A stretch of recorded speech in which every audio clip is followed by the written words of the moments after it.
This is John for Global Traveler. Today I'm talking travel with Hilary Bradt, travel expert and co-founder of the Bradt Travel Guides. How are you this morning? Well, I'm sorry, this afternoon for you. Yes, it's tea time, John, but I've had my cup of tea, so I'm hunky-dory, thank you. Well, I've had my water. I'm starting my day off. I'm a little bit earlier than you. Yeah. Let's jump into. I read your biography. You did not intend to get into travel. That kind of came by accident. Your original thought was in art. Yeah, you're right. You're right. I originally wanted to go to art school, but my mother said well, she didn't say that, but I knew I wasn't really good enough, and she said, you've got to be really good, and the only thing you could do is teach, and I that thought horrified me. So I didn't go to art school, but the next best thing was to train as an occupational therapist, which in those days involved quite a lot of art. There's much less now. So that was fine, actually. Well, then I read that you accidentally got into art or into a travel, the travel guides. How do you accidentally get into that? Uh, it's a long story, I've but got I time. suppose, all right, we've got time. It was, I have to jump forward to when I got married to an American, to George, and we traveled through South America for 18 months. And during that time, I learned to love hiking, and he learned to love being outside America because before we started traveling, we had to compromise because I wanted to travel and he wanted to hike. I didn't want to hike, he didn't want to travel, but we compromised. And because we found these wonderful hiking routes through the Andes that were just used by local people, and we started taking notes about them. But the deciding moment was when we hiked this trail to Machu Picchu, which is now the very famous Inca Trail. But in those days, it was known, but not described in print, and very few people did it. And we thought, really, this deserves wider recognition. We wanted other gringos to be able to do what we were doing. So that was how we got into writing the first book. And your books, your travel guides tend to feature places not necessarily the most common places, or the most well-known places. How did you decide to go in that direction? It was really the obvious thing to do when I started publishing. I'm no businesswoman. I mean, it's amazing that the company survived 50 years, but it is now being properly run and therefore profitable and a proper business. But I was much more interested in disseminating information. And so there was no point in doing another guide to Thailand or France, I mean, being based in Britain or in America, perhaps Mexico, which were very popular. So it seemed the obvious thing to do to begin with. And then it was the obvious thing to do because our competitors were much richer than us. They had a much bigger marketing spend. And so we didn't want to compete. We wanted to do something different. And it stood us in very good stead because people really do appreciate the unusual destinations we do. Oh, I think they're fantastic. How does it feel for you? If you go to like Amazon or you go to your library, you can see, all of your travel guides. That's got to be a pretty interesting, cool feeling for you. It feels great. It feels surprising, but it feels great. So, I also read that you are an expert on Madagascar. Why Madagascar? What do you love about Madagascar?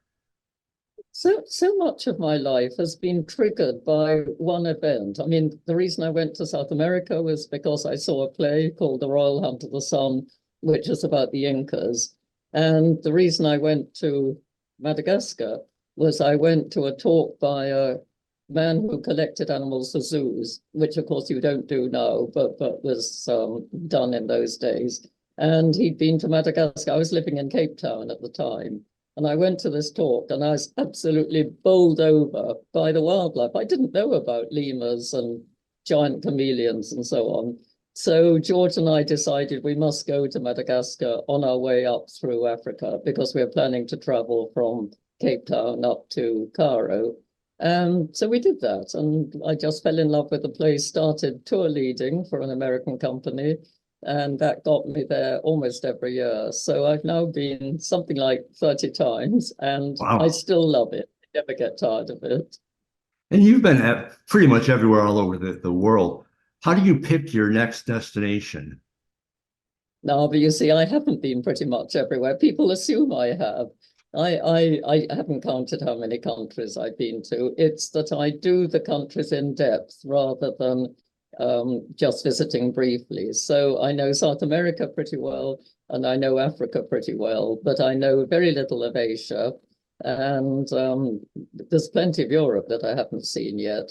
So it's easy to pick the next places. Nowadays, it's a place that has wonderful wildlife. I'm more interested in wildlife than in seeing established sites. So you never run out of places with fabulous wildlife, so it's not a problem. Well, all the cities where you've been, where you visited, what other areas would you say were among your favorites?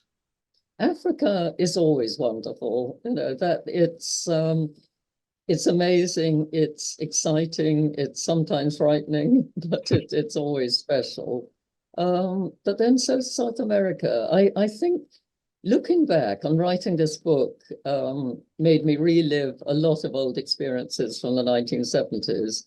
And I think Bolivia was very, very special. I haven't been back since the 1980s, so it may be different now, but I suspect not, because the people were so traditional and so rooted in their culture. I'd be surprised if it had changed much. And it was scenically an extraordinary country and culturally an extraordinary country, and had the wildlife actually. So it had pretty much everything. I'm rather thinking Devon at the moment, which is where I live, which is the southwest corner of Great Britain, because actually the spring in Britain is pretty damn nice, even when it rains all the time. But yeah, there's that's the sort of instant thought, but there are other places. Well, speaking of British, you are a member of the Order of the British Empire. That's a tremendous honor. How did that come to be, and what were your reactions to that? To be made an MBE. Yes. It was amazing, John. It was, I mean, first of all, I got the letter, and it's all this wonderful flowery writing that Her Majesty's Secretary of State, wonders if blah blah blah. It sort of would you be graciously willing to receive, etc. I thought it was a hoax, and so of course I thought it was a hoax. How could it possibly be true? So I did phone but the then MD, and he said no, he thought it was real. And then it was backed up. I found that it was real, but you have to keep absolutely quiet about it, because the rumor has you'll be stripped of it if you let a word out. So I told very, very few people. But Oh, going to I think I told my sister and my best friend, and that was all. But going to Windsor Castle and meeting the Queen, the real Queen, our Queen Elizabeth, mhm. and the glamour and the feeling of occasion, and just the whole ceremony was absolutely fabulous. I mean, I'm a great royalist anyway, and it was utterly wonderful. I mean, it really was the best day of my life. I could imagine that's a tremendous honor, and well deserved for everything you've done for the tourism industry. Certainly well deserved. Do you have any advice, or what advice do you have for travelers? I think it's get off the beaten path. People keep asking me, oh, of course, your book is about the 1970s, and we're now in the 2020s, and surely there's no places to discover anymore. But there are, even the most popular countries like Peru. There are places apart from Machu Picchu. There are extraordinary ruins up in the north, Chachapoyas and so on. And people don't go there. They all go to the same place because they have a bucket list. So if you get off the beaten path and travel by under your own steam, travel walking, cycling, so that you can get to more remote places without being reliant on good roads. And you'll always find somewhere really exciting. And you'll find the most friendly locals because they're not so used to tourists. So they're much more open and happy to see you. So, in a way, it's a no-brainer. Just get off the beaten path and you'll have a wonderful time. Well, look, people like me, I could look at your books to find the off the beaten path. How do you find the off the beaten path places to write about? How do you find those places? Oh, well, you have to remember, I'm an old lady now, and I now travel in much more comfort than I used to. Our authors have to do all the job. I haven't written a guidebook apart from when I did write Socotra, which is a very far-flung place. But mostly I haven't written guidebooks except to my local county for quite a while. But our authors have to do it really thoroughly, and they have to be obsessed with the country. They have to love the country, willing to get off the beaten path, find all these places, and to do it themselves. It's so easy now to think, oh, I can just use the internet. You can't. As a good traveler, you've got to be there and experience it yourself. That you make an excellent point. There was one point I meant to bring up. One of the things I really love about your guides is they are written by the people there, the authors there, the writers there. It's not somebody here looking up the internet, writing about the good things. It really makes you feel like you're with a guide walking through the areas. And that's the thing that I love mostly about your books. Yeah, you can tell that they love the place that they're writing about, can't you? And that's so important. Absolutely. Absolutely. Are there any places left that you still want to visit? I'm wondering about Japan. We've just published a guide to Hokkaido, which is an island off the north of Japan. And I'd never wanted to go to Japan before, but the wildlife there sounds amazing. And of course, the culture of Japan is so different. And the fact that I'd never wanted to go there until we published a guidebook is rather significant, and I think, oh, this is somewhere really exciting. So maybe I'll end up in Hokkaido. Sounds like a fascinating trip. Before I let you go, would you like to tell everybody where they could find out information about your guidebooks?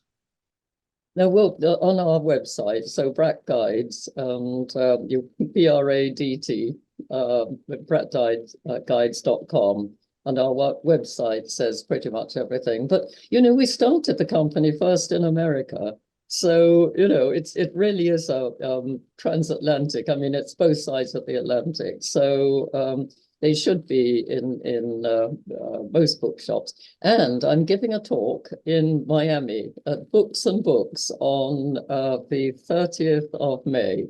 So if any of your listeners, viewers, or whatever are in Miami, come along and meet me in person. Well, if I was in Miami, I definitely would because I would find that fascinating. Unfortunately, for now, I'm in Chicago. But if you ever come to this area, I guarantee you I will be in the audience. I would love to come to Chicago again. I loved Chicago. When we sold books, when I was living in America, George and I traveled by Greyhound bus from coast to coast and stopped off at the main cities and sold books. And we loved Chicago. Well, we love your books. I love your books. And I really appreciate your time. I appreciate everything you've done for travel and tourism. You're a vital part of the travel industry, and you're just a wonderful person. I really enjoyed speaking with you, and I thank you for your time, and I wish you to have a happy day. Thank you very much, John. And you've got the rest of the day in front of you. I do. Thank you very much. You take care. Okay. Thank you. Right. Bye-bye.